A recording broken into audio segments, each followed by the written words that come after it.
हनुमान जी का कर्ज। राम जी लंका पर विजय प्राप्त करके आए तो कुछ दिन पश्चात राम जी ने विभीषण, जामवंत, सुग्रीव और अंगद आदि को अयोध्या से विदा कर दिया। तो सबने सोचा हनुमान जी को प्रभु बाद में विदा करेंगे, लेकिन राम जी ने हनुमान जी को विदा ही नहीं किया। अब प्रज्ञा बात बनाने लगी, क्या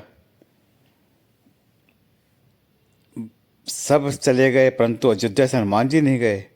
अब दरबार में कानाफूसी शुरू हुई कि हनुमान जी से कौन बताए, कौन जाने के लिए कहे। तो सबसे पहले माता जी को बारी आई कि आप ही बोलो हनुमान जी यहाँ से चले जाएं। माता सीता बोली, मैं तो लंका में बिकल पड़ी थी, मेरा तो एक एक दिन एक एक कल्प के समान बीत रहा था। मैं तो हनुमान जी से, वो तो हनुमान जी थे जो प्रभु मुद्रिका लेके गए और धीरज बंधाया कि मैं तो अपने बेटे से बिल्कुल भी नहीं बोलूँगी अयोध्या छोड़कर चले जाए, आप किसी और को बुलावा लो। अब बारी आई लखन जी की, तो लक्ष्मण जी ने कहा, मैं तो लंका के रणभूमि में वैसे ही मरणावसल अवस्था में पड़ा था, पूरा राम दल विलाप कर रहा था। ये तो जो खड़ा है वो हनुमान जी का लक्ष्मण है, मैं कैसे बोलूं, किस मुंह से बोलूं कि हनुमान जी अयोध्या से चले जाए। अब बारी आई भरत जी की। अरे भरत जी तो इतना रोए कि राम जी को अयोध्या से निकलने वाने का कलंक तो वैसे ही लगा है मुझ में, हनुमान जी का कब सब मिलके और लगवा दो। और दूसरी बात ये कि मैंने तो नंदीग्राम में ही अपनी चिता लगा ली थी, वो तो हनुमान जी थे जिन्होंने आकर ये खबर दी। मैं तो बिल्कुल न बोलूं हनुमान जी को अयोध्या छोड़कर चले जाओ, आप किसी और को बुलवा लो।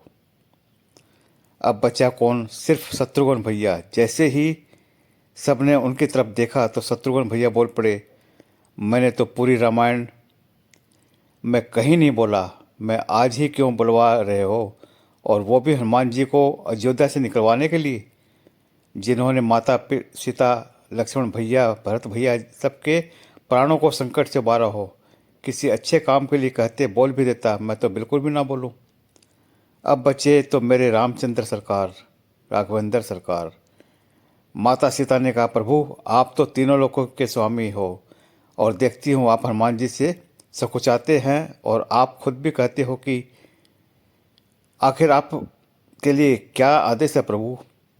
राघव जी ने कहा, देवी कर्जदार जो हूँ हनुमान जी का, इसलिए तो सन्मुख हो ही न सकल न मन मोरा।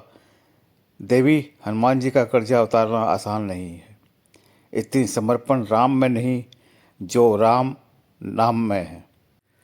कर्जा उतारना भी तो बराबरी का ही पड़ेगा। यदि सुनना चाहती हो तो सुनो, हनुमान जी का कर्ज कैसे उतारा जा सकता है। देवी इतना आसान नहीं है हनुमान जी का कर्ज चुकाना। मैंने ऐसे ही नहीं कहा था कि सुनो सुत तो ही उरिन में नाही।